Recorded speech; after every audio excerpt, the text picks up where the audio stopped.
Hey friends, welcome back to another wellness update. I have not done a specific wellness update in a while. I used to do them on Wednesdays and I would call them Wellness Wednesdays.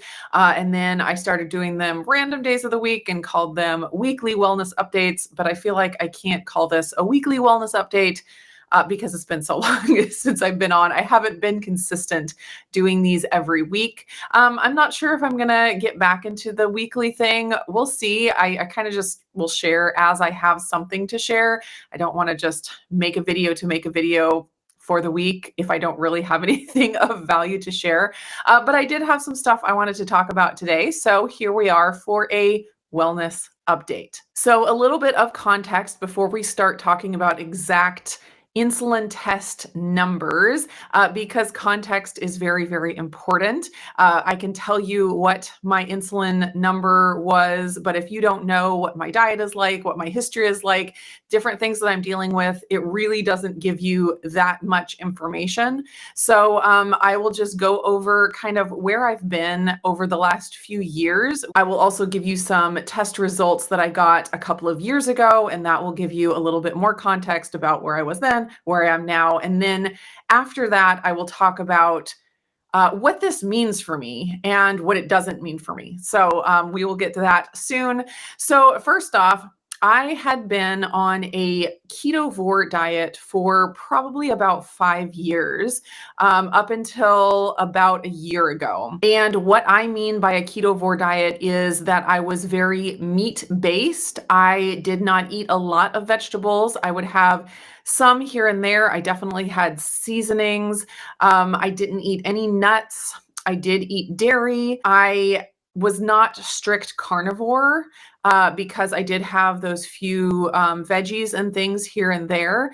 But basically, I was really close to carnivore, and not primarily because I was trying to be carnivore, but because I was dealing with a lot of gut issues that caused me not to be able to eat a whole lot more than just carnivore. I would try to eat more things, have a salad every once in a while, or have some peanut butter, and I would end up in excruciating digestive pain, and it obviously was not worth it. And so I kind of cut my diet down until I was really close to carnivore. And because I was really close to carnivore, I was also extremely low carb. My carbs on any given day probably didn't go over 30 total grams because I was eating primarily meat-based. There would be a lot of days where they were 20 or less. So what would be considered a very ketogenic diet, very, very low carb. And during that time of eating very low carb ketovore, I didn't get my insulin tested often. It would be interesting to see like every month or every few months on a spectrum, but that's just not something that I was getting done often. But I do have one snapshot of that I kind of consider where my insulin probably was landing, around there for that time that I was very low carb ketovore. And that test I had done October of 2022, so a little over 2 years ago now. And at that time, my insulin came back at 2.8. And if you are not aware of insulin ranges, that would be considered very, very low. Some conventional doctors would even say that it is like too low and that I would need to increase it in order to be healthier.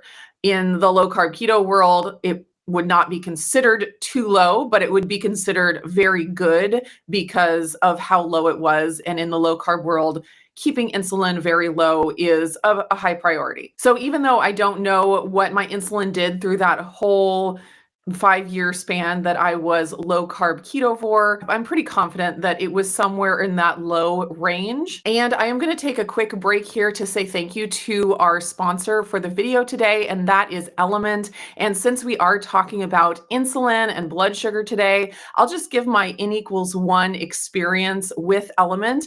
When I did get that 2.8 measurement on my insulin, which is very low, I was consuming Element at that time up to 3 sticks per day, usually somewhere between 1 and 3. I basically never went a day without it. I still don't because it does make me feel my best. So in my own N=1 experience, it is very blood sugar and insulin friendly for me. And Element has an offer for all of my viewers right now. If you want to try a sample pack and do your own N=1 experiment, see how it does for your blood sugar and possibly for your insulin, you can get a free sample pack just by using my link. The sample pack looks like this.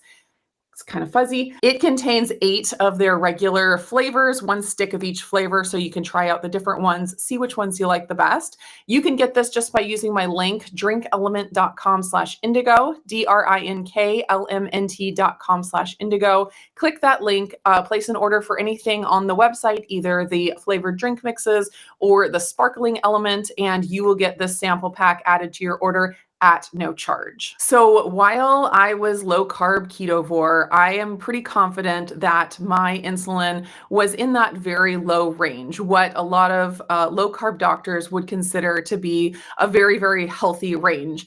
By all accounts, I did not see any evidence that I was insulin resistant.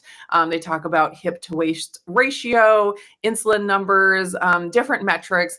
And I, at that time, did not see any indication that I was insulin resistant. So then now moving towards this past year where I have done a lot of changes and made some pretty significant changes to my diet and my lifestyle as well. And one of those big changes is adding in more carbs.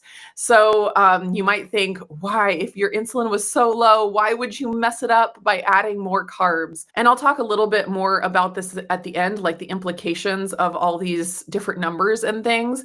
But just suffice it to say, getting my insulin down to that low level did not fix all of my health issues. I was having various health issues for a variety of reasons, and I got some advice that adding in some carbs might, be one of the pieces that could help me get out of the things that I was dealing with. And so I added in carbs. I started slowly working my way up to about 100 grams per day, and that's 100 total grams. I did focus a lot on vegetables and root vegetables, squashes, and things like that. So lots of fiber also. So the net carbs were probably lower. And I stuck at that 100-gram mark for a while. And then over the past probably 6 months or so, I increased it even more up to around 200 grams of carbs per day. So I didn't do 200 grams of carbs every single day, but on any given day, I would be between 100 and 200 grams of total carbs per day. And while I did and do still focus on a lot of vegetables that have a lot of fiber and, root vegetables, squashes, even fruits that have lots of fiber. I also eat things like dark chocolate, sometimes even milk chocolate that has real sugar in it. Oh my gosh. So my carbs do vary a lot in what kind they are, even though I do try to focus on the more fiber rich carbs. I don't shy away from the special treat carbs as well. So I was really curious about what was going to happen to my insulin. I did get a couple of continuous glucose monitors, and as I was adding in carbs and kind of seeing which carbs worked the best for me, I did a few videos showing what my blood sugar did in response to specific meals. And I got some clues on which carbs, were better for my blood sugar and not, and kind of showed that I could eat 30 to 50 carbs in a meal without having my blood sugar spike crazy high and having it come back down to baseline, within that 2 or 3 hour mark, like you want for a healthy blood sugar response. So I was pretty confident in my blood sugar response, that my blood sugar was handling it. But again, when you talk about blood sugar, you always want to also think about insulin. I got lots of comments saying, well, it's great that your blood sugar is, doing what it's supposed to do, but that doesn't tell you what insulin is doing and if insulin is high, because high insulin there's a lot of indications that high insulin has all kinds of negative effects. So even though I was feeling good, I was getting some other of my health issues under control, and my blood sugar response was good, there was still that nagging question of insulin and if that's just sky high and going to be in the long run causing all kinds of trouble. So I did go ahead and get my insulin tested again. And I will say that this was probably about 9 months in to adding in those carbs. So obviously, if you are keto and you add in a bunch of carbs, and then you go get your blood sugar or insulin tested really quickly after that, you're probably going to see some really huge spikes, and your body is just not used to it. You have to give your body a little bit of time to get used to the level of carbs again. So I feel like 9 months is a pretty good amount of time to really let my body level out and see what my actual response is. So I went ahead and got my insulin tested again, and it came back at 6.8. So 2.8 when I was very low carb ketovore, 6.8 when I was meat-based plus some healthy carbs. So that means my fasting insulin went up 4 points, going from 20 to 30 grams of carbs per day to 1 to 200 grams of carbs per day.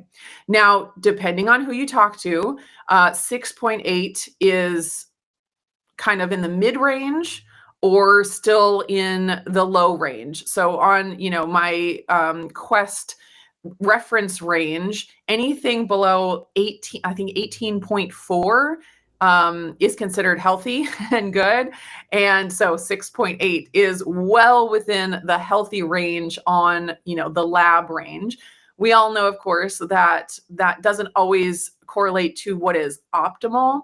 And there are different people with different opinions on what is optimal. And I don't remember the exact numbers, but I remembered that I heard Dr. Ben Bickman give a range of what he thought, if you got your insulin tested and it was in this range, you're probably good. Keep doing what you're doing. So I'm not concerned. I am actually very happy with that number. Now, I know that some people will say, your insulin has gone up 4 points. What is stopping you from thinking that it's not just going to continue to increase? And that is definitely something that I am going to keep an eye on. I will get it tested again. And if I see it jump up 4 more points, that will be a clue that we're still moving in a direction that I don't want to go. Now, I did say that I waited 9 months to get this test done. So I think I'm pretty stabilized. I don't suspect that I'm still going to continue to go up, but I don't know the future. So I will definitely keep an eye on that and make changes if I do see the trend going in the wrong direction. So that is where my insulin is now compared to where it was a couple of years ago. And I want to get into like what this means for me and what I'm going to do in response with this information that I have, or how I'm thinking about it. But this video is already pretty long, so I think I am going to save that for another video. So look for that coming soon. Let me know your thoughts down below. I'd love to hear if you have experimented with a diet that gives you very low insulin numbers versus a diet that gives you more moderate insulin numbers, and how your health kind of correlated or didn't correlate with those numbers. I'm curious to hear any other opinions. I will be giving all of my opinions and thoughts about it in the next wellness update. So thanks for hanging out with me today, and I will see you again in the next video.